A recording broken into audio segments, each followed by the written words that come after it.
ایک دوسرے کو عزت دو، برداشت کرو۔ میرے نبی نے فرمایا بہترین مسلمان وہ ہے جو بیوی سے اچھا سلوک کرتا ہو، اور بیوی سے فرمایا میری شریعت میں سجدہ ہوتا تو بیوی سے کہتا خامد کو سجدہ کر۔ بہترین صدقہ اولاد کی تربیت ہے۔ پورا گھر میرے نبی نے نقشہ، ہر ایک کی قیمت بتائی۔ ماں تیرے قدموں تلے جنت، کہ کاش میری ماں زندہ ہوتی، تم دیکھتے میں کیا کرتا، میں عشاء کی نماز کے مصلی پر ہوتا، میں سورۃ فاتحہ پڑھ رہا ہوتا، ادھر سے آواز آتی میری ماں کی محمد، تو میں نماز توڑ کے کہتا لبیک اماں جان۔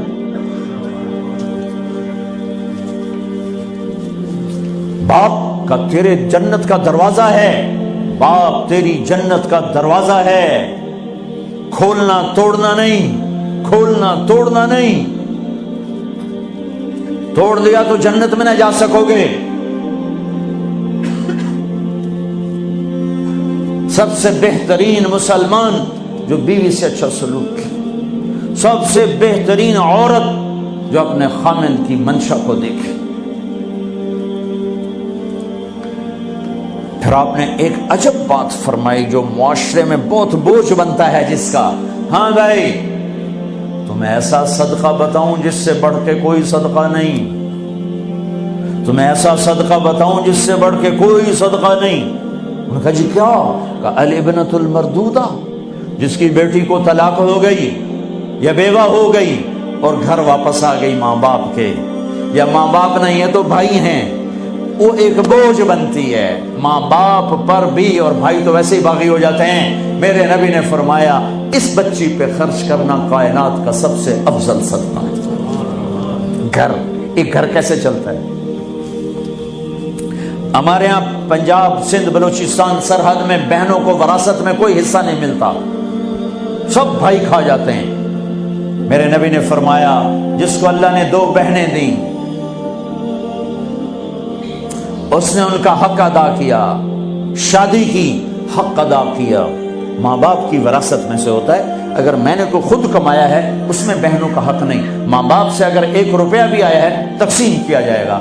جس نے بہنوں کا حق ادا کیا، شادی کی حق ادا کیا، اس پہ جنت واجب ہو گئی۔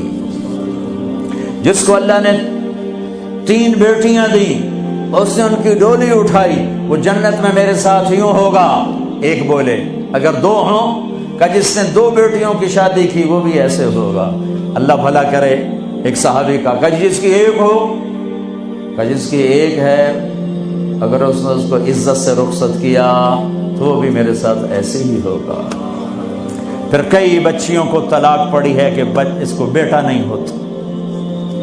یہاں آنے سے پہلے کا واقعہ، پنڈی سے بچی رو رو برا حال اس کا، میں تو فون سنتا ہی نہیں ہوں ایسے کہ میرا تو کلیجہ پھٹ گیا ہے۔ کہنے لگی کہ سسرال نے کہا تھا بیٹی ہوئی تو طلاق دے دیں۔ میں نے کہا اس میں میرا کیا قصور ہے، اور بیٹی ہی ہوئی اور مجھے طلاق پڑ گئی، اور میں گھر آ گئی 22 سال کی عمر میں۔ بیٹی دینے والا اللہ اور ظلم کرنے والا سسرال۔ میرے نبی کو اللہ نے بیٹے دے کے اٹھا لیے، قاسم اٹھا لیے، عبداللہ اٹھا لیے، ابراہیم اٹھا لیے، 4 بیٹیاں دی، 3 زندگی میں اٹھا لی، زینب، ام کلثوم، رقیہ، تینوں آنکھوں کے سامنے چلی گئیں۔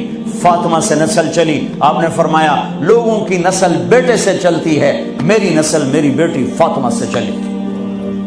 اس لعنت کو دھویا۔ عورت کا کیا قصور ہے اگر اس بیچاری کو بچیاں ہو رہی؟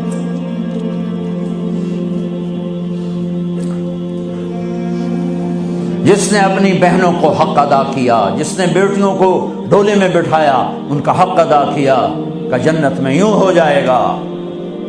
بہنوں کو دینا اتنا ضروری ہے، حرام ہو جاتی ہے روٹی۔ میں نے مولانا جمشید صاحب میرے استاد ہیں، میں نے ان سے تفسیر پڑھی۔ میں ایک دن شہد کی بوتل لے کر گیا، پرانی بات ہے 76-77۔ میں نے کہا حضرت یہ ہدیہ ہے۔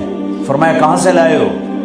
کہ میرے اپنے باپ کا ہے۔ فرمایا تیرے باپ نے اپنی بہنوں کو، تیرے باپ نے اپنی بہن یعنی میری پھوپھیوں کو، تیرے باپ نے اپنی بہنوں کو زمین میں سے حصہ دیا تھا؟